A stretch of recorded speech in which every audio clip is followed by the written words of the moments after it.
Damos la bienvenida a toda nuestra comunidad jurídica que nos acompaña el día de hoy en esta invitación tan especial que les tenemos en Arbitraje al Aula, sesión número 24. Para hoy tenemos una invitada muy especial, muy importante para este centro de arbitraje, además miembro de nuestra lista oficial de árbitros y secretarios. Y bueno, el día de hoy vamos a destinar este tiempo que tenemos para hablar un poco de qué sucede desde la erradicación de la demanda hasta esa famosa primera audiencia de trámite. Sabemos que surgen muchas dudas para la comunidad jurídica, para los abogados y también para los estudiantes de las facultades de Derecho. Entonces, sin más preámbulo, le doy la bienvenida el día de hoy a la doctora Carol Viviana Vega Peña. Doc, bienvenida una vez más. Iniciamos entonces con el tema propuesto para el día de hoy, que refiere a lo que denominábamos desde hace mucho la etapa prearbitral, ya un término poco usado, pero que sí tiene que ver con la etapa inicial o la primera parte del proceso, una primera parte que de hecho no tiene aún, no ha iniciado el cronómetro, no se ha activado ese reloj que eventualmente puede generar una extemporaneidad que dé lugar a la anulación del laudo, pero más allá de que no exista o que no sea la parte del proceso regulada temporalmente o limitada temporalmente, so pena pues de algunas sanciones como las que les mencionaba, pues es una etapa que al interior en el seno del tribunal arbitral y por supuesto también por indicadores y por temas internos de los centros de arbitraje, está llamada también a cumplirse de una forma célere, está llamada a ser ágil y a procurar pues llegar a esa famosa audiencia, a esa primera famosa audiencia de trámite que mencionaba la doctora Laura, para que ahí sí pues empiece ese cómputo del término del proceso. Entonces nos vamos a concentrar cuáles son los pasos de esa primera parte del proceso arbitral, que podríamos decir es la mitad del camino, si dividimos en dos partes el trámite. Por supuesto, vamos a hacer referencia a lo que está contemplado en el Estatuto Arbitral, que es la Ley 1563 de 2012. Sin embargo, también vamos a hacer referencia al reglamento de procedimiento del Centro de Arbitraje de la Cámara de Comercio de Bucaramanga. Esto porque de conformidad a lo que esté estipulado en los acuerdos de arbitraje, puntualmente en las cláusulas compromisorias o en los contratos de compromiso, pues al proceso arbitral le serán aplicables bien las reglas del estatuto arbitral o bien las reglas que las partes hubieran señalado en su acuerdo de arbitraje, que sería para este caso las del reglamento de nuestro centro de la Cámara de Comercio de Bucaramanga. Entonces, el recorrido que vamos a hacer en este tiempo iniciará con la demanda arbitral, pasaremos a una segunda etapa que es la de nombramiento de árbitros, pasaremos a la integración del tribunal arbitral, a la audiencia de instalación como cuarto punto, seguimos con la integración del contradictorio para pasar a la audiencia de conciliación, luego a una de las etapas decisivas del proceso arbitral, que es la oportunidad que se va a tener para el pago de los gastos y honorarios del tribunal arbitral. Y fíjense cómo aquí estamos llegando al final de esa primera parte y solo aquí se irá a confirmar si hay o no hay arbitraje, después de todo un trabajo que se adelanta desde estos primeros puntos ya señalados. Y ahí sí ya pues verificados los pagos se responden por virtud del proceso, entraremos a la primera audiencia de trámite. Entonces es este el recorrido que está dispuesto para nuestra sesión de arbitraje al aula de esta fecha. Comencemos entonces con ese primer punto que es la demanda arbitral. En este punto, y si acá especialmente están unidos abogados recién egresados, estudiantes de derecho o personas que van a litigar por primera vez en arbitraje, creo que acá la doctora Laura me puede confirmar que cuando uno está en el centro de arbitraje recibe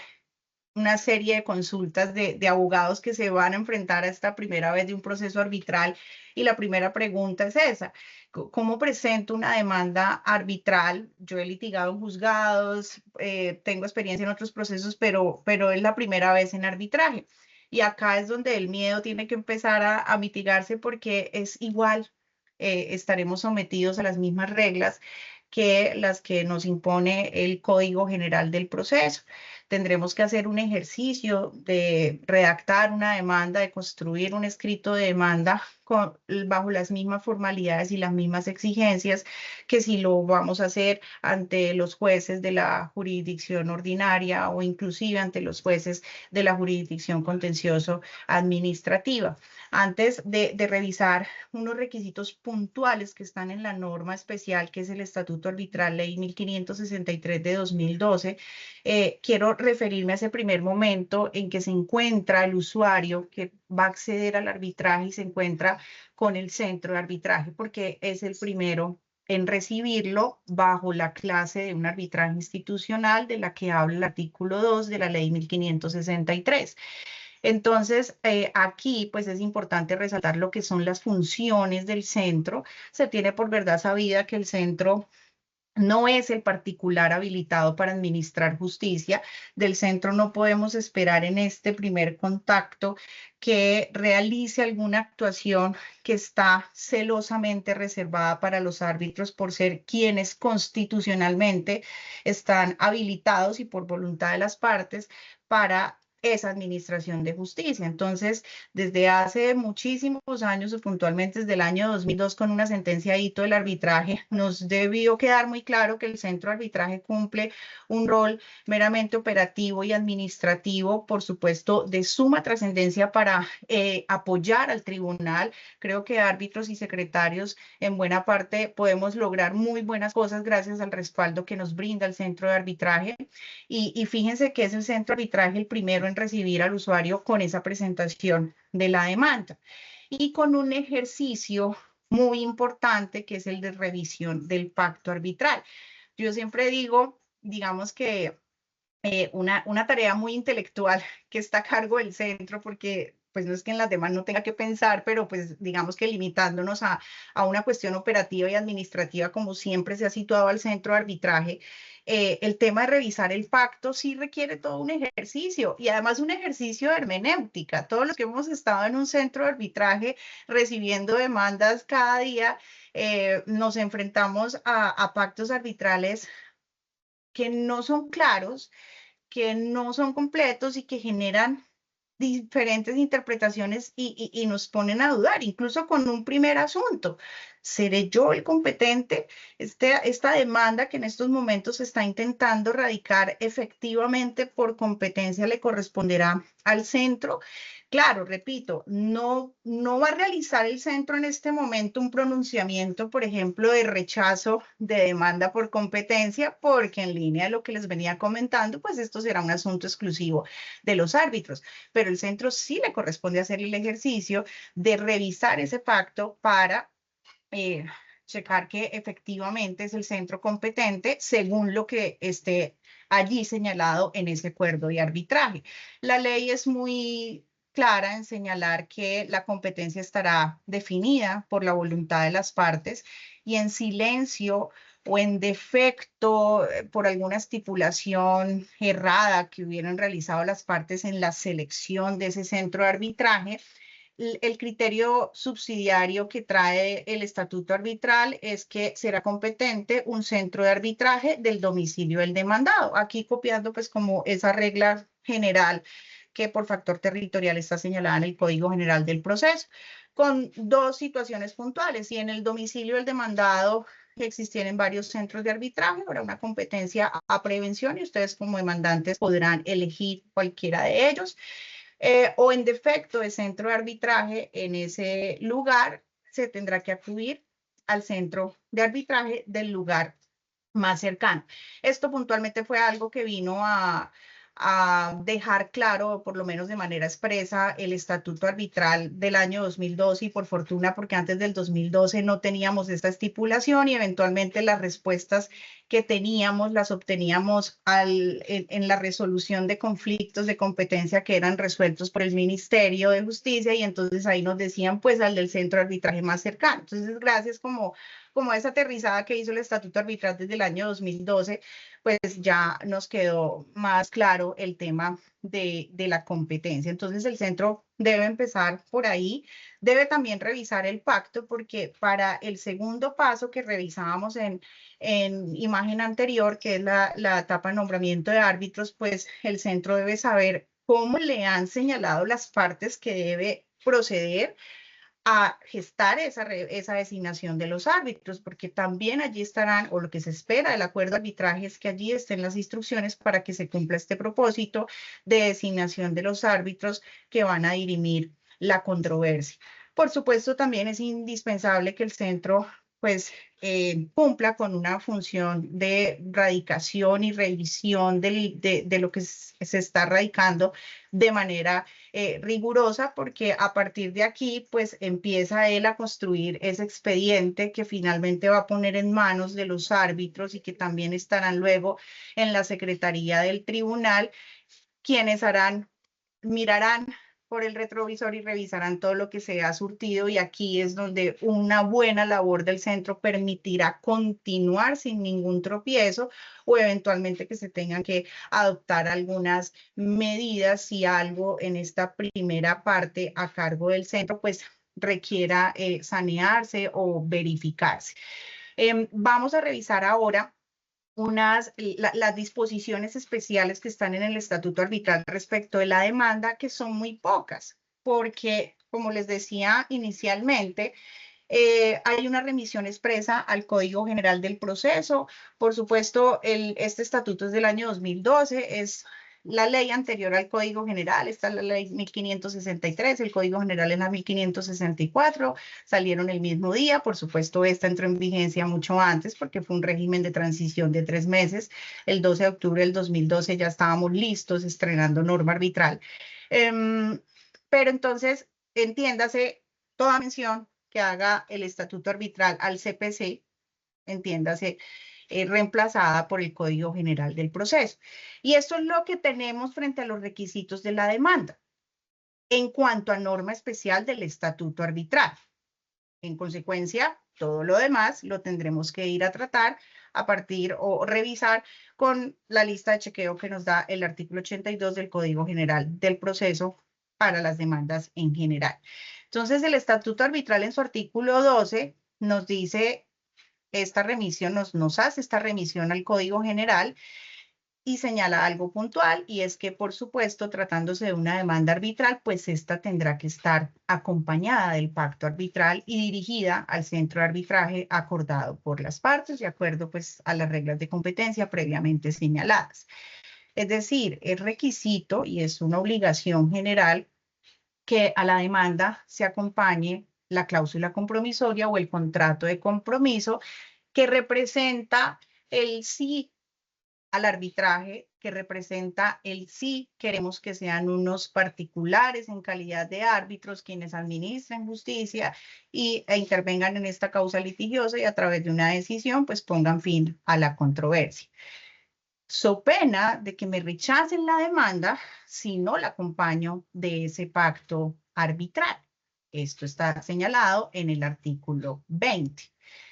La novedad que trajo el estatuto arbitral, y que creo que es una novedad que hoy en día todavía merece amplio debate, y es una novedad de la que todavía, pues bueno, ya no es novedad porque lleva sus buenos años con la entrada del estatuto, pero pues sigue siendo un tema de actualidad. Y esto, aquí es donde se habla del famoso arbitraje tácito o implícito, o el pacto ficto, tácito, bueno, diferentes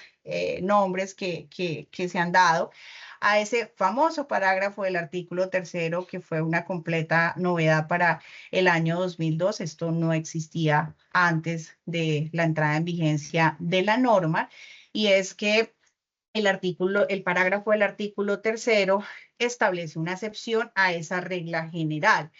Los árbitros, entonces, saben que tienen que rechazar una demanda cuando no viene acompañada del pacto arbitral. Y ustedes, litigantes, demandantes, sabrán que estarán expuestos a esa decisión de rechazo por no acompañar el pase de entrada, como siempre digo yo, a los acuerdos de arbitraje, que es lo que me abre las puertas a este mecanismo. Salvo, dice la norma, que me acoja al parágrafo del artículo 3º. Y el parágrafo del artículo 3º no es otra cosa que la manifestación que le bastará hacer a quien presenta la demanda para decir que efectivamente existe el pacto arbitral. Invocar la existencia del pacto arbitral, lo pueden hacer en el acápite de hechos, si quieren háganle un acápite separado del pacto arbitral y hagan la referencia puntual y expresa de que existe un pacto arbitral y por eso están ahí en ese centro de arbitraje presentando la demanda. Si quieren, dele alcance al pacto arbitral, cuenten qué es lo que dice ese pacto arbitral que claramente pues no están acompañando por las razones las varias razones que pueden aplicar respecto a no lo tengo en mi poder, pero estoy aquí porque manifiesto e invoco su existencia. En ese caso, pues no se procederá al rechazo de la demanda, sino esperaremos a que llegue a la escena el demandado y en el momento en que esté en el respectivo traslado, ya lo podemos revisar más adelante cuando lleguemos al punto de integración del contradictorio, será la oportunidad para que el demandado lo niegue. Si no lo niega, se entenderá válidamente probada la existencia del pacto arbitral. Creo que este cuento, tan solo así contado, pues ya debe generar para toda la comunidad jurídica, pues muchas preguntas y lo que ha pasado, muchas críticas, porque pues pareciera ser además como una comparación, pero con situación inversa de lo que está contemplado en el parágrafo del artículo 21. Conocen ustedes que si pese a que existe un pacto arbitral, una persona va y demanda y presenta presenta su demanda ante el juez que sea competente según los factores y fueros que determinen la competencia, pues primero el demandante con ese acto ya está como en franca rebeldía diciendo no voy a obedecer mi pacto, ya no quiero mi pacto. Y entonces cuando el demandado es notificado de esa demanda que es admitida porque el tema del arbitraje no va a ser declarado de oficio por el juez les va a admitir la demanda aun cuando ante sus ojos se revele la cláusula compromisoria o un contrato de compromiso. Es el demandado el que tendrá que, mediante excepción previa, tratándose de los procesos declarativos verbales, decir, qué pena, pero de aquí no somos porque tenemos un acuerdo arbitral. Y encontrándose probado así el pacto arbitral, pues el juez tendrá que terminar el proceso y dejarlos en libertad para que acudan ante quien inicialmente ellos mismos pactaron que iban a acudir en caso de que surgiera un conflicto. Pero cuando el demandado no formula la excepción previa, pues también con su silencio está diciendo, ok, yo quiero estar aquí en los jueces, yo también con mi silencio te voy a dejar ver, querido demandante, que no quiero el arbitraje, y ahí es donde estamos en el escenario de la derogatoria tácita del pacto arbitral. Claro, pretender decir o justificar a partir de esta figura que por supuesto la derogatoria tácita existe, en derecho las cosas se deshacen como se hacen y pues lo que nació de mutuo acuerdo se termina de mutuo acuerdo y de manera tácita operaría, pues es cuestionable que pretendamos decir que en el otro escenario, bajo el parágrafo del artículo 3º, por el hecho de que yo diga que sí existe y el otro no lo niegue, pues ya hay lugar a un negocio jurídico, que es la categoría que se le ha dado por definición legal al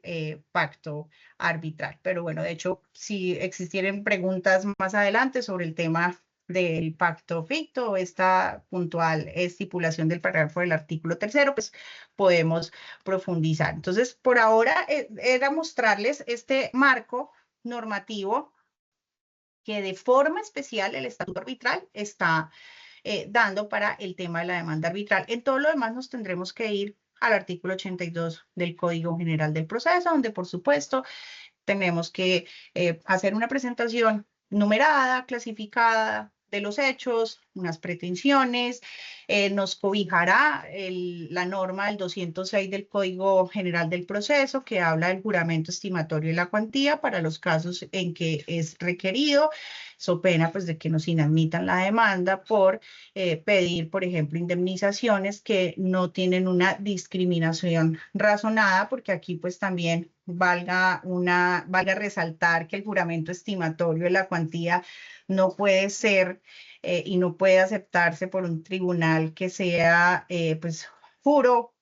o bajo la gravedad de juramento, digo que la cuantía son 1.000 millones de pesos porque el lucro cesante son 700 y daño emergente son 300. Realmente el sentido de la norma es que presentemos de dónde está saliendo esa reclamación, que de manera discriminada, soportada y argumentada estemos presentando esa reclamación económica que estamos haciendo al demandado, para que a su vez él luego tenga la posibilidad de objetar ese juramento estimatorio, todo dentro del trámite que está señalado en el artículo 206 del Código General del Proceso. Entonces, bueno, acá hay una mención importante económica que realizar, y es que la presentación de la demanda ante el centro de arbitraje competente implica asumir un pago inicial, unos gastos iniciales que dependerá de la cuantía. En arbitraje se manejan dos cuantías, menor cuantía hasta 400 salarios mínimos y mayor cuantía lo que supere esta cifra. Y a partir de ello se cobrará 1 o 2 salarios mínimos mensuales legales vigentes masiva, que realmente es un pago que se anticipa a los futuros gastos administrativos que se fijarán por el tribunal arbitral. La regla del 50-50 en cuanto a la asunción de los gastos y honorarios del tribunal se mantiene, simplemente que el demandante pues tiene que anticipar esta partecita que le señalo al momento de presentar su demanda arbitral, salvo que esté invocando un amparo de pobreza, y no porque el centro de arbitraje al momento de presentar la demanda le vaya a resolver el amparo de pobreza, porque, repitiendo o recordando lo que he citado respecto al centro de arbitraje, no estaría habilitado para adoptar este tipo de posturas que implican la de actos jurisdiccionales que son propios de los árbitros, pero sí, pues, porque en un tema de acceso a la administración de justicia, pues sí está invocando el amparo de pobreza, pues el centro lo tendrá que dejar pasar y esperar la resolución de los árbitros, de suerte tal que si eventualmente se negara el amparo de pobreza, pues cuando se fijen los gastos y honorarios, se tendrá que pagar 50 y 50 sin ninguna deducción a favor del demandante, porque aquella vez cuando él presentó su demanda, por virtud de ese amparo aún no decidido, se le permitió no pagar esos gastos iniciales. Continuamos. Entonces, vamos a revisar ahora el segundo punto de esta primera mitad del camino arbitral, que es la reunión de nombramiento de árbitros o la etapa de nombramiento de árbitros. Los árbitros van a llegar de tres maneras. Pueden llegar por cualquiera de los tres caminos aquí señalados. Por el camino ideal, que es el mutuo acuerdo, vía sorteo, cuando hay una delegación directa o indirecta a un tercero que puede ser y ojalá sea el centro de arbitraje, pero valga señalar que la ley habilita un tercero, y como tercero, pues cualquier persona natural y jurídica, pero ¿para qué encargar tareas a personas que no estén relacionadas con el mismo servicio de arbitraje? Facilitémonos el procedimiento, y por supuesto el mejor delegado es el centro de arbitraje, ojalá el competente, para que se dé unidad al trámite y proceda él, según las reglas de su reglamento, valga la redundancia, a la designación de los árbitros por sorteo, como brevemente lo explicaremos. Y el tercer y último escenario, que ojalá nunca pase, es el de los jueces civiles del circuito. Siempre que yo hablo de pacto arbitral, yo digo que algo nos quede, que de todo lo que podamos escuchar, estudiar y demás, que haya un aprendizaje que no se nos olvide y que lo tengamos siempre presente a la hora de redactar los acuerdos de arbitraje. Y es que tenemos que redactar pactos arbitrales de suerte tal que garanticemos que los árbitros nos van a llegar por cualquiera de los dos primeros de las dos primeras formas que les acabo de mencionar. No mediante designación ante los jueces civiles del circuito. Claramente no es una crítica a los jueces civiles del circuito, es una crítica a nosotros, los suscriptores, los diseñadores de esos pactos arbitrales, que por no redactarlos en la manera debida frente al tema de la designación por mutuo acuerdo y en su efecto mediante delegación, pues estamos haciendo que nuestros procesos arbitrales se vayan a dar por un buen tiempo, una vueltica a los juzgados, donde pues obviamente entrarán a hacer fila con los muchos otros trámites que tienen los jueces y aparte trámites de verdadera relevancia en la cual ellos ya están lo suficientemente ocupados y que merecen toda su atención como para que nosotros apoyemos la congestión judicial haciendo remisiones a los juzgados para solicitarles que se desgasten con una reunión de nombramiento de árbitros. Entonces, pues una manera de no ponerles más que hacer, que ya tienen mucho, pues es que señalemos en nuestros acuerdos de arbitraje que los nombremos de mutuo acuerdo o siempre señalar la delegación que puede ser directa o indirecta. Y con esto además nos hacemos un favor en el sentido que será mucho más rápido y no quedaremos expuestos pues a los tiempos de respuesta de los juzgados. La delegación puede ser directa o indirecta. Directa, pues cuando es claro que yo le encargo al centro de arbitraje esta labor y le digo, los árbitros serán designados por el centro de arbitraje. Será indirecta cuando esta mención no consta con dicha exactitud, pero terminará también en manos del centro de arbitraje como delegado al acogerme a su reglamento de procedimiento, porque allí sí o sí, de hecho, esta es una norma que está en el estatuto arbitral, en la parte que regula el tema de los reglamentos, pide que todos los centros en sus reglamentos tengan establecida la manera de escoger los árbitros cuando las partes se acogen al mismo. Entonces, esa es simplemente la denominación de delegación indirecta. Es el artículo 8 y el artículo 14 los que regulan esta parte. El artículo 8 para señalar que las partes nombran de mutuo acuerdo a los árbitros o delegan tal labor en un centro de arbitraje o en un tercero, ideal que sea en un centro de arbitraje de manera total o parcial. Yo aquí he podido ver como árbitro, como secretaria, una labor del centro de arbitraje de la Cámara de Comercio de Bucaramanga, que sé que genera los espacios e invita a las partes envueltas en la controversia a que estos árbitros resulten designados de mutuo acuerdo. Prácticamente es generar una audiencia de conciliación donde el asunto objeto de conciliación es pongámonos de acuerdo en elegir a nuestros propios jueces, en elegir a esos árbitros pues, que van a dirimir la controversia. Y yo creo que esta es una ventaja gigante del arbitraje que si somos las partes no la deberíamos desaprovechar. Si bien ya para el momento en que, para este punto en el que estamos ante el centro de arbitraje en una reunión de nombramiento de árbitro, por supuesto, ya no somos amigos, ya tenemos una relación deteriorada, ya estamos en una contienda, ya probablemente ni nos hablemos y haya tensión en esa reunión, pues debemos tener claro que la decisión a adoptar simplemente va a redundar en beneficio de las partes y por supuesto del proceso y cómo soltar esa oportunidad que nos da este mecanismo de elegir a quien creamos que es el mejor, por su especialidad, por su trayectoria, por su experiencia, y que podamos decir por todas las calidades, aptitudes, habilidades, competencias, potencialidades que este árbitro ha tenido y por todo su recorrido, pues lo queremos a él en nuestro proceso. Por supuesto, las reuniones de mutuo acuerdo pueden fracasar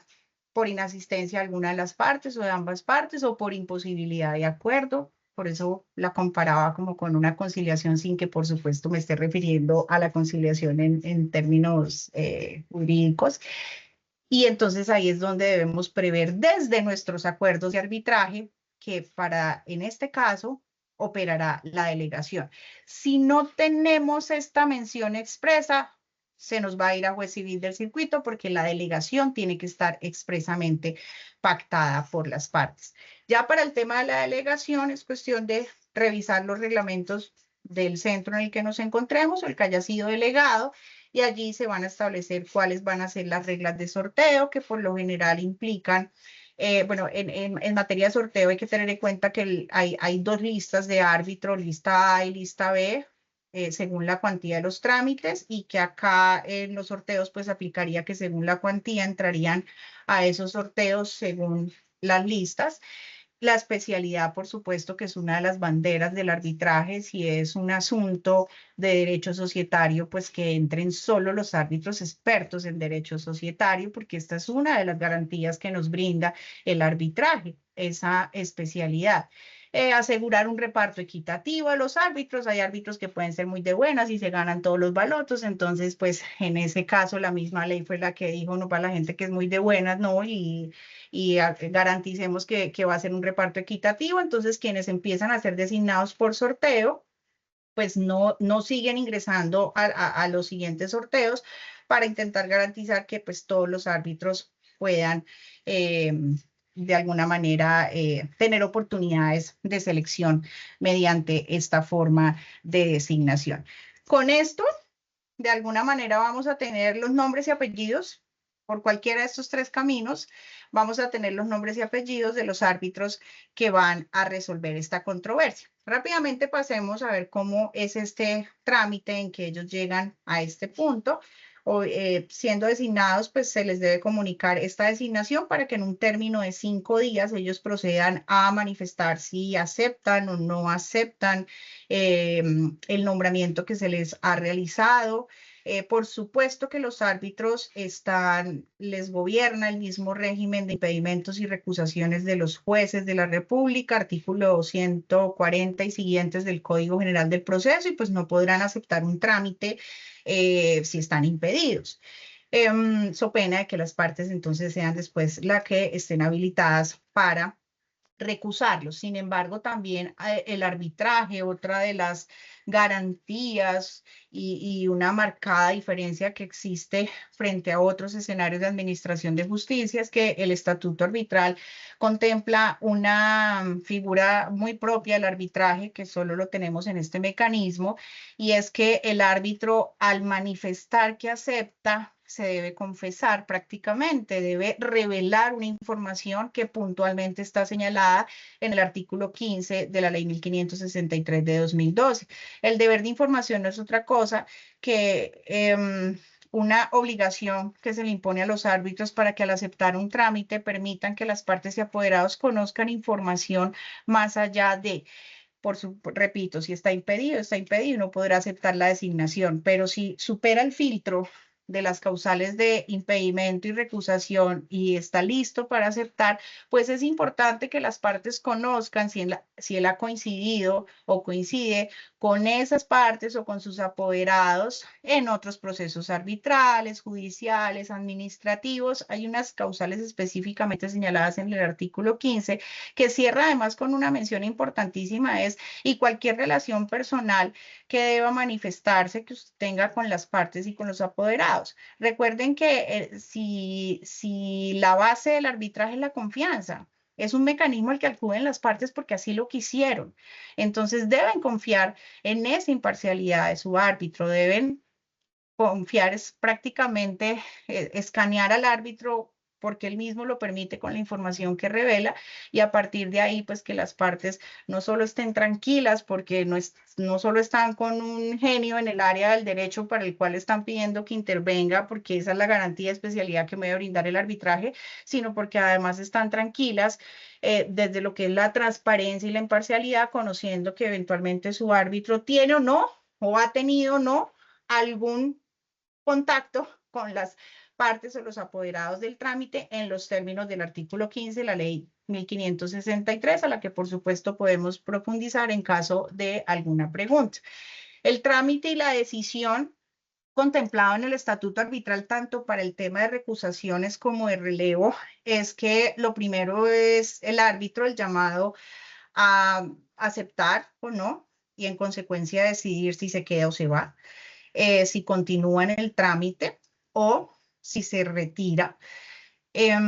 en el caso que se retire, pues se procederá a hacer el mismo trámite, iniciando desde la comunicación de designación a los suplentes que nombramos allí en el paso anterior del nombramiento de árbitros. Si el árbitro continúa, pues porque no acepta la recusación o el relevo, entonces tendremos que revisar. Si es un tribunal de árbitro único, esta decisión la adoptará el juez civil del circuito.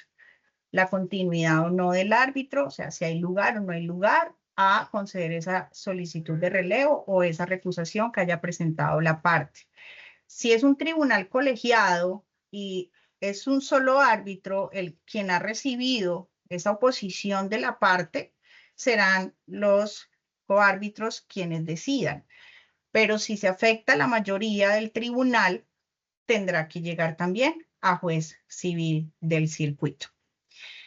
De suerte tal que cumplido esto, pues ya tenemos oficialmente a quienes van a integrar el panel luego de que las partes han tenido la oportunidad de presentar oposiciones y presentadas las mismas, estas se han resuelto, o teniendo la oportunidad de presentar oposiciones, las partes han guardado silencio en señal de que están convencidas de que ellos son los llamados a estar en este trámite. Entonces ahí es cuando ya pasamos a la primera audiencia del proceso arbitral. Me refiero que hay una audiencia que se llama primera audiencia de trámite, me refiero a la primera audiencia por cronología y por su carácter de diligencia de audiencia. Pasamos a la audiencia de instalación. Esta audiencia de instalación es importantísima. Podemos pasar a la audiencia de instalación, doctora Laura. Es muy importante porque aquí deben estar incluso las reglas de juego. Este es como es el primer encuentro en audiencia de los árbitros con las partes y los apoderados, y digamos que acá literalmente empieza la contienda en forma. Entonces, iniciamos con un rol que cumple el Centro de Conciliación y Arbitraje, por lo general a través de la dirección o del funcionario del centro que por delegación reciba esta función. Es el centro de arbitraje el que inicia la audiencia de instalación para hacer un recuento de las actuaciones surtidas hasta el momento, hace una entrega formal del expediente. Por supuesto, esto es más un acto protocolario. Esto no significa que hasta este momento árbitros se van a enterar de qué hay en ese expediente, porque obviamente hecho para haber cumplido esa revelación de la que hablábamos anteriormente, pues tuvieron que conocer a las partes, a los apoderados, el objeto de la contienda, y pues eso se da con el conocimiento que tengan del expediente. Entonces, pues al expediente si accedemos antes de esta audiencia de instalación. Pero sí, digamos que hay un ritual muy importante que se cumpla a cabalidad frente a hacer esta entrega formal, y así lo señala el estatuto arbitral. Corresponde ahora al tribunal arbitral, luego de recibir de manos del centro de arbitraje y de escuchar todo lo que se ha surtido hasta el momento, proceder a la elección del presidente. Rápidamente hay que decir que el presidente no es el cargo soñado de los árbitros, no tiene una diferenciación más allá de una carga muy importante, y es que como presidente manejará los recursos del tribunal. La ley incluso dice que abrirá una cuenta a su nombre para administrar los recursos del tribunal, y luego es bastante complicado que la DIAN entienda esa cuenta a nombre de él, de qué es, y que en verdad pues todo lo que está ahí realmente no es de él. Entonces, digamos que varias razones, pero esa es una muy importante, por las cuales pues la presidencia no es que sea el sueño de un árbitro. Ellos de su seno eligen quién va a ser el presidente, y también eligen al secretario. ¿Listo? De la lista de secretarios del centro de arbitraje procederán a elegirlo. Acá más adelante vamos a abrir un paréntesis porque hay algo que está contemplado en el reglamento de procedimiento de la Cámara de Comercio de Bucaramanga y que ayuda mucho a la agilidad del trámite. Es una norma que me gusta mucho porque ayuda a las partes a que pronto esto vaya a una mayor velocidad. Pero acá entonces hay que decir que el centro nos está apoyando con una secretaría ad hoc. Uno de los funcionarios del centro de arbitraje asume la secretaría ad hoc para que el tribunal no esté detenido procesalmente hablando en espera de que este secretario que se va a designar en esta audiencia de instalación, pues ya quede legalmente posesionado. Además, porque en esta audiencia de instalación, como vamos a ver, ocurren cosas importantísimas que, por supuesto, requieren que los árbitros tengan ya un apoyo secretarial y toda una cuestión procesal adelantada. Entonces, indispensable la figura aquí del secretario ad hoc, que estará apoyando a los árbitros hasta que oficialmente le diga al secretario posesionado, aquí está tu proceso. En esta audiencia de instalación,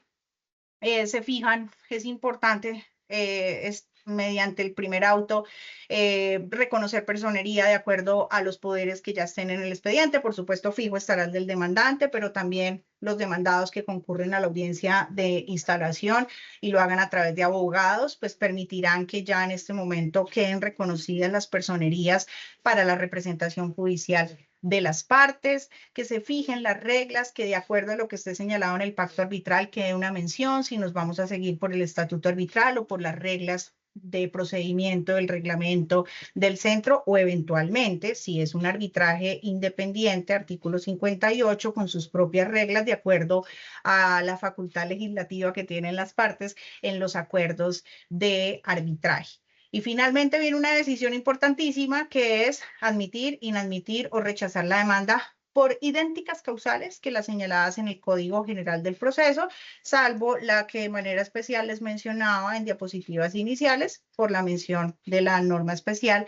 Estatuto Arbitral. Y por supuesto es esta también el momento de decretar las medidas cautelares o negar, pues decidir las medidas cautelares que hubiere presentado la parte, si ya están presentadas para este momento del trámite.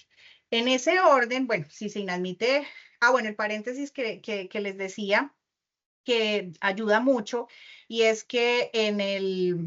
el procedimiento, en el reglamento de procedimiento de nuestro centro está señalado la posibilidad de que el secretario que va a ser designado en la audiencia de instalación comparezca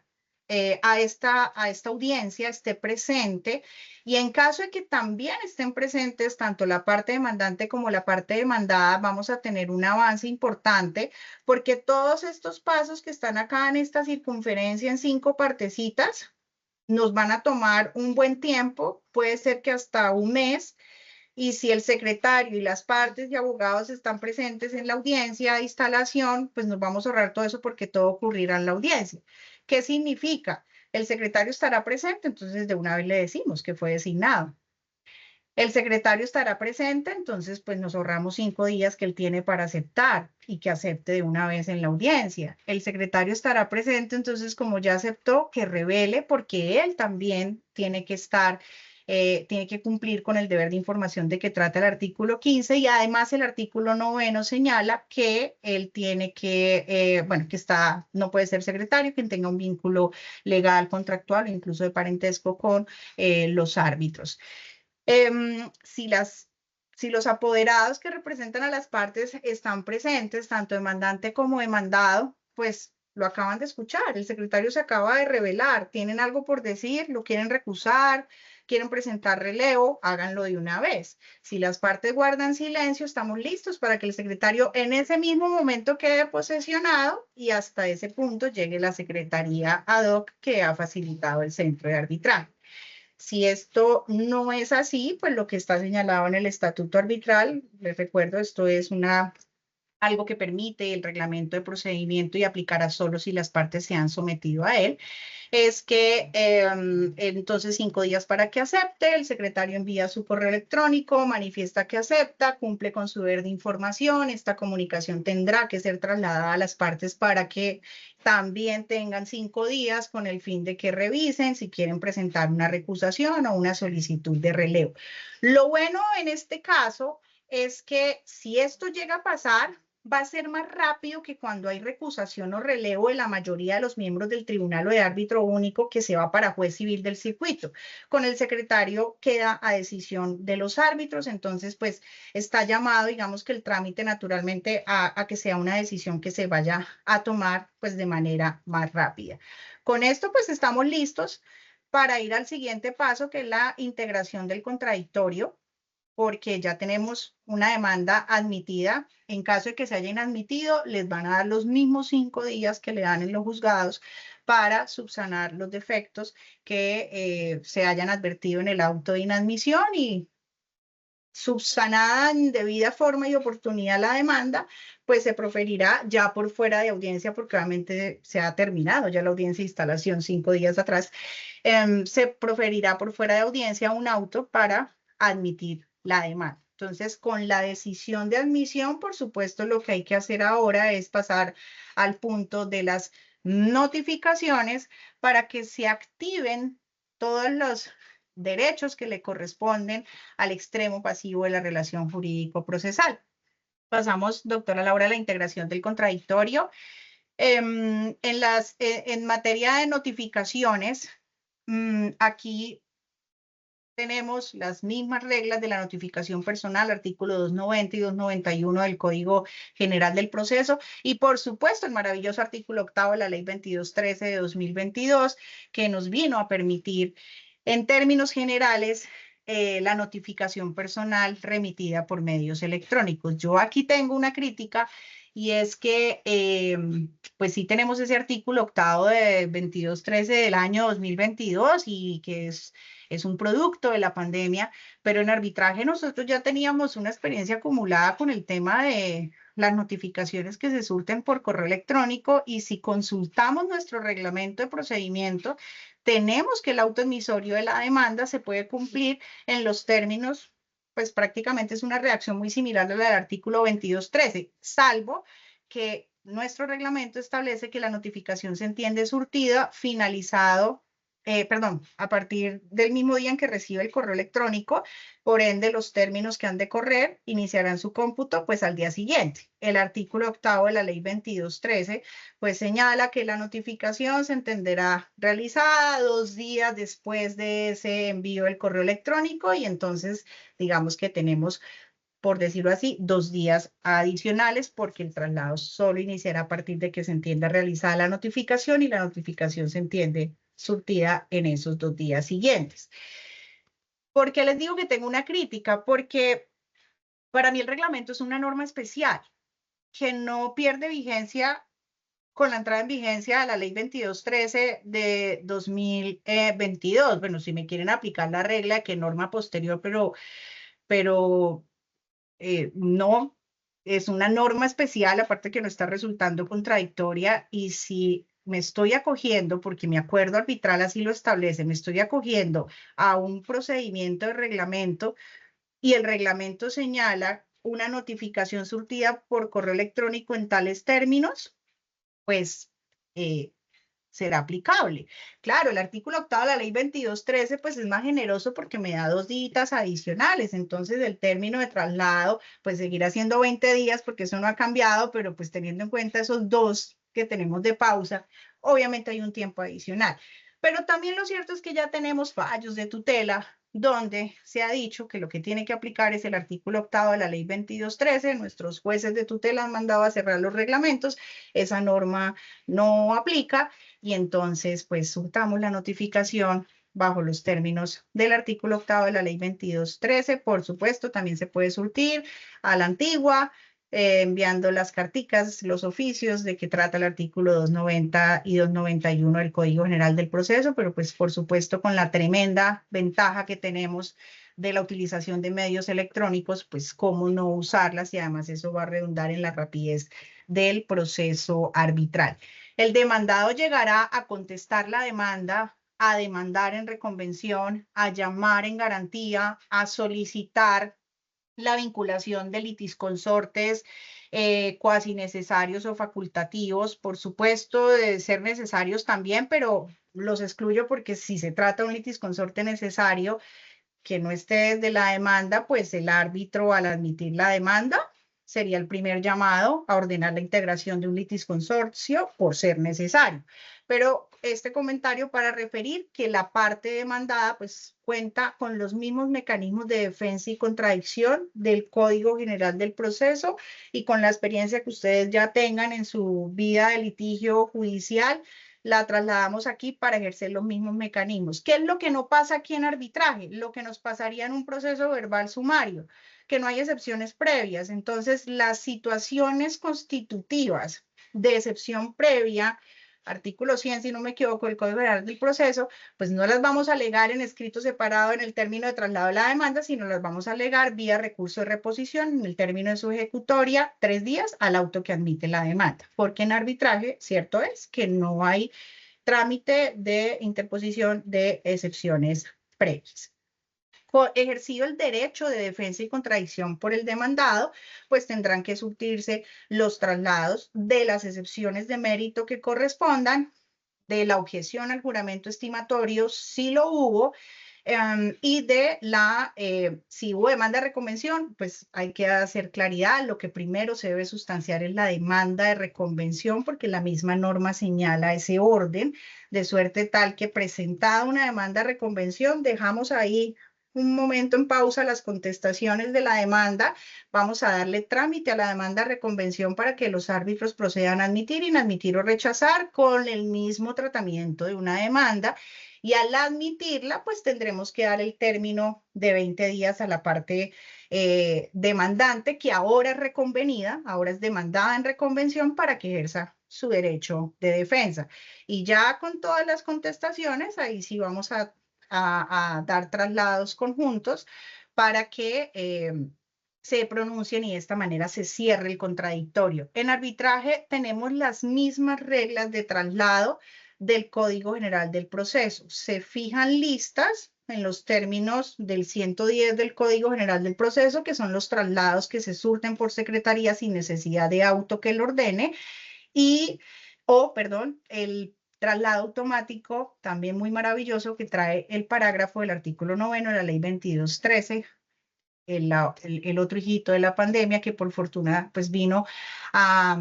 ahorrarnos esos traslados por secretaría para que de manera automática, pues cuando mi contraparte me copia a mí un escrito el cual se deba correr traslado de esta naturaleza, pues pasados 2 días comenzarán esos 3 o 5 según el caso, pero tratándose del traslado de excepciones de mérito, de objeciones al juramento estimatorio, es de 5 días, para que el demandante pues tenga esa segunda y última oportunidad de cierre para pronunciarse y presentar las pruebas que pretenda hacer valer. En ese orden tendríamos aquí ya integrado el contradictorio, aquí ya estaría completamente cerrada la litis y estaríamos listos para convocar a la audiencia de conciliación. Resaltando que si es un procedimiento arbitral que está reglado por nuestro reglamento de procedimiento, no vamos a convocar audiencia de conciliación, salvo que las partes expresamente le digan a sus árbitros, oiga, ábranos el espacio para conciliar, queremos audiencia de conciliación. Por reglamento, esta audiencia de conciliación no se realiza, salvo petición de partes, y nos vamos directo a la audiencia de fijación de honorarios y gastos del tribunal. Pasamos, por favor, a ese siguiente punto. Que refiere ya a la oportunidad para que las partes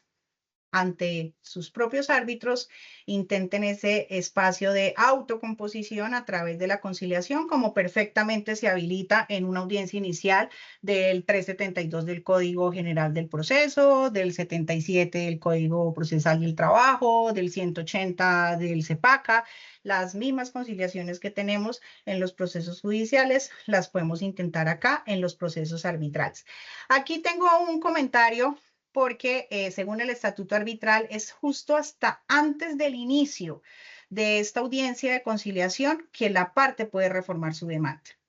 Es el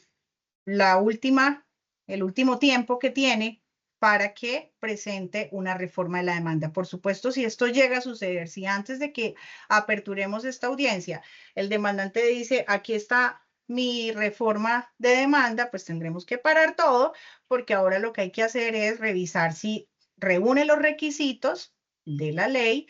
artículo 93 del CGP, para admitir la reforma de la demanda. Y si se admite la reforma de la demanda, tendremos que dar nuevamente traslado. Si es un traslado que se reduce a la mitad, salvo que sea una reforma de demanda para involucrar un nuevo sujeto procesal, a quien por ser nuevo, pues le tendremos que dar el término inicial de los 20 días. Entonces, nos tendremos que volver a la diapositiva anterior para hacer de nuevo los circulitos que nos permitan hacer siempre ese nudo que significa la integración del contradictorio. Aquí, pues, me voy de crítica también. Acá tenemos una norma que a mí no me gusta mucho de nuestro reglamento, y es que nuestro reglamento es bastante generoso y nos deja reformar demanda incluso en un momento posterior. Entonces, cuando lleguemos a ese momento posterior, que será ya casi porque también el tiempo indica que debemos ir cerrando esta parte inicial antes de las preguntas, pues les voy a explicar por qué me parece bastante complicado esa generosa norma que tenemos en el reglamento que nos amplía el plazo para un acto como el de modificar la demanda. Pero bueno, lo cierto es que si se concilia, el tribunal pues termina con auto, porque pues las partes han conciliado todas las controversias y ya no hay lugar a seguir en esta contienda. Si la conciliación es parcial o si no hay conciliación, pues entonces en esa misma audiencia señala la norma que se profiere el auto que fija los honorarios y gastos del tribunal. Pasamos entonces a esta etapa de fijación de honorarios, en la cual pues lo que está señalado es que se va a habilitar una oportunidad de 10 días para que cada parte asuma lo que corresponde. La proporción que le corresponde es el 50% de lo que se fije por honorarios de los árbitros, por honorarios de secretario, gastos administrativos del centro de arbitraje y una partida de otros gastos que pues dependerá, por ejemplo, del tema probatorio, de incluso pues la estimación de lo que se tenga que establecer por los movimientos financieros en el manejo de esos recursos, etcétera. Pues es una partida incierta que ya definirá el tribunal en cada caso concreto. Aquí importa que esta oportunidad de 10 días es para que ambas partes paguen su parte. Pueden pasar tres cosas: que no paguen ninguna de las dos y hasta ahí llegamos. El tribunal mediante auto declarará concluidas sus funciones y extinguidos los efectos del pacto arbitral para el caso. Desde en cuenta todo el trabajo que se ha llevado hasta aquí. Y no hay algo distinto a muchas gracias, señores árbitros, secretario y centro de arbitraje, por la atención prestada. No pagamos, nos vamos ahora para los juzgados. De ahí la importancia de ser muy conscientes de si queremos arbitraje, si vamos a apostarle al arbitraje y si vamos a tener la posibilidad de pagar el arbitraje. Muchas personas, como copian y pegan, no saben que estaban pactando el arbitraje en sus contratos y se llegan a este punto para decir, pues claramente no tenemos forma de asumir ni de dar continuidad por más bondades y ventajas que nos ofrezcan. Esto fue producto de algo que no estaba previsto, pese a que lo firmamos nosotros mismos. Entonces, aquí pues obviamente también pensando en las partes, siguen con su conflicto, y un conflicto que duró distraído en un proceso arbitral 6 meses por lo menos, y eso. Puede pasar que ambas partes paguen y en ese caso estaremos listos para convocar a la primera audiencia de trámite. Puede pasar que en esos 10 días solo una de las partes pague. Si solo una de las partes paga, se nos abren 5 días adicionales, se habilita un periodo adicional de 5 días, ojo, para el que pagó, no para el que no pagó, para el que pagó, con el fin de que él asuma la parte del que no pagó. Por supuesto, esto da lugar, en caso de que el pago del 100% llegue, porque solo una parte lo asume, esto da lugar a que ese 50% que no le correspondía pagar, pues pueda recuperarlo incluso en sede de ejecución, porque la certificación de que trata el artículo 27 del Estatuto Arbitral se va a convertir en un título que le va a entregar el tribunal a esta parte para que busque o persiga el cobro de este 50% y por supuesto con los intereses que están señalados en la norma a la tasa máxima, de suerte tal pues que se mantenga ese equilibrio y que la regla es que cada uno asume el 50%. Pero si la parte dice, qué pena, yo no puedo pagar el otro 50%, yo tenía lo mío y no más, pues se le devolverá lo suyo y seguiremos en el escenario 3, que es que no hubo pago y el tribunal cesará en sus funciones. La única manera de continuar y llegar a la siguiente fase es el pago del 100%, bien sea porque las dos pagan o bien sea porque una sola paga. Al operar ese pago del 100%, llegamos a esta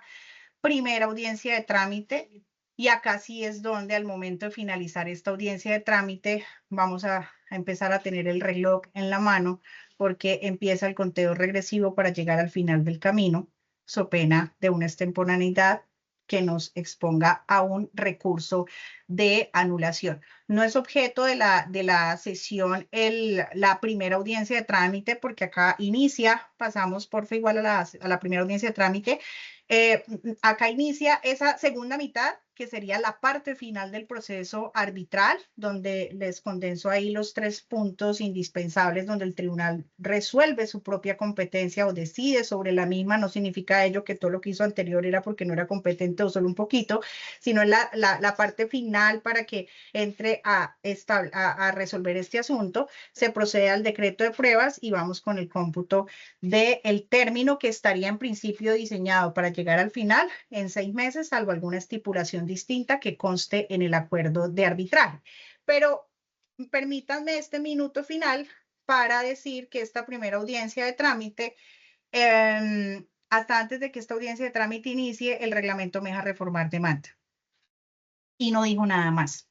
Entonces, muchos líos se pueden presentar a partir de esto, y es que si se reforma demanda, por ejemplo, para modificar pretensiones y esto tenga una incidencia en la cuantía, fíjense que ya tenemos unos costos pues, que ya fueron asumidos y pagados por el tribunal. Entonces, mi crítica va más encaminada a que eventualmente se pueda revisar en las modificaciones que se puedan planear al reglamento, que si se va a conservar esta ampliación del plazo para reformar demanda hasta antes de que inicie la primera audiencia de trámite, pues se entre a regular de manera expresa todas las situaciones que se pueden presentar, específicamente porque ya estamos en un punto donde el tribunal ya fijó honorarios y gastos y ya las partes asumieron el pago de los mismos. Hasta aquí la primera parte del proceso arbitral. Doctora Laura, usted me dirá si existe, si damos continuidad en caso de que existan algunos interrogantes del público. Bueno, empecemos con la primera pregunta. Tenemos acá. ¿Qué herramientas existen para agilizar el nombramiento de árbitros ante los jueces civiles del circuito? Yo les voy a hablar de una que hice yo y entonces voy a decir la verdad y tengo pruebas, aunque hace muchos años. Y yo creo además que eso es como una pregunta para el centro de arbitraje, ¿no, doctora Laura? Porque aquí, o sea, literal les tengo que decir algo. Yo me bajaba a los juzgados a implorar en la ventanilla que por favor nos ayudaran a que eso fue, a que nos decidieran. Claro, les estoy hablando de muchos años atrás, por supuesto ya no es necesario ir a la ventanilla, tenemos mejores formas de comunicación, pero digamos que también es un tema de un sistema de turno que por ley también se debe respetar, ¿no? Y no está señalado en la legislación que los juzgados se tengan que detener y dar una prioridad por lo menos en turno, a las solicitudes de nombramiento de árbitros. Yo creo que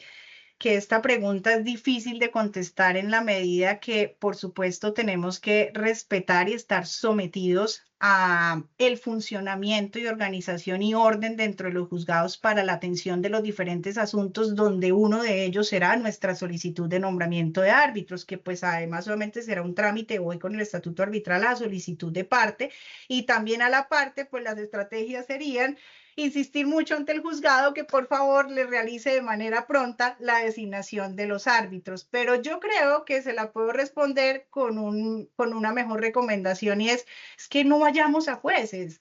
Deleguemos y con la sola delegación, miren, es medio renglón, escribamos, las partes acuerdan que los árbitros serán uno, tres, designados de común acuerdo y en su efecto por el centro de arbitraje, punto final. No nos toma más de ese renglón y con eso ni siquiera tenemos que enredarnos con este tema de qué vamos a hacer cuando nos llega a jueces y por supuesto se nos puede demorar.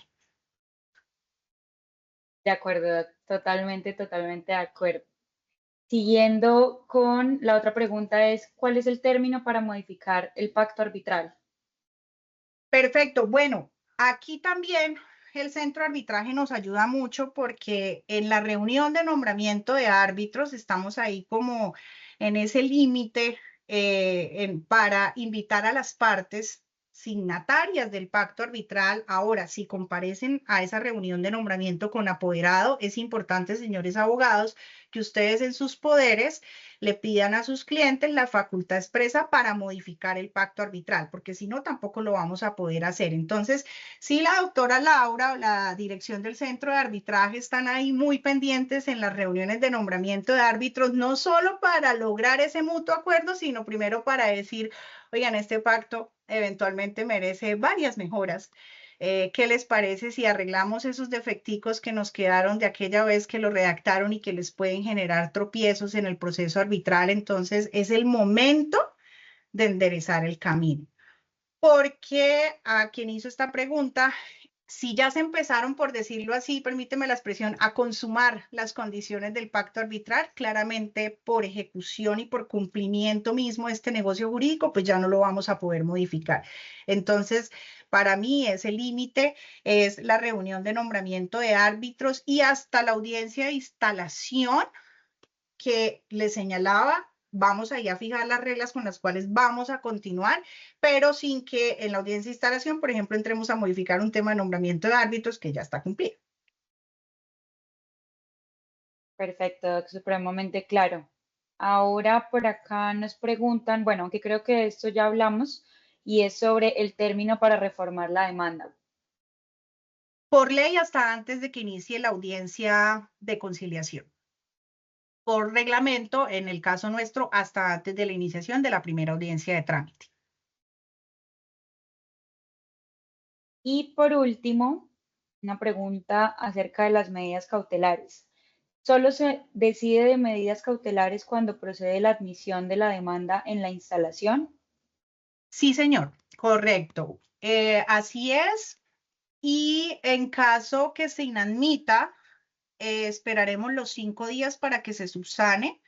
Subsanada en debida forma y oportunidad, vendrá la admisión y tendrá que venir la decisión de las cautelares. Bueno, esas fueron las preguntas que nos acompañaron en esta sesión del día de hoy. De antemano y nuevamente, muchas gracias, Doc, por esta hora y pico de tantos conocimientos, por compartirnos tus experiencias, que sé que nos están nutriendo a todos el día de hoy. Y claramente a todos nuestros invitados en la sesión del día de hoy, agradecer su asistencia, su participación, sus preguntas. Y bueno, hoy nos vamos todos con conocimientos diferentes y gracias, gracias de verdad por acompañarnos. Doctora Laura, no, gracias a usted y gracias a quienes se conectaron y por supuesto la invitación siempre es a creer en el arbitraje. Hay muchas cosas absolutamente buenas y sin duda es una de las mejores maneras de resolución de conflictos y si la sabemos elegir y la sabemos reglar. A todos entonces los seguimos esperando acá en nuestro Centro de Conciliación y Arbitraje de la Cámara de Comercio de Bucaramanga. Una feliz resto de tarde para todos y que estén muy bien. Hasta luego.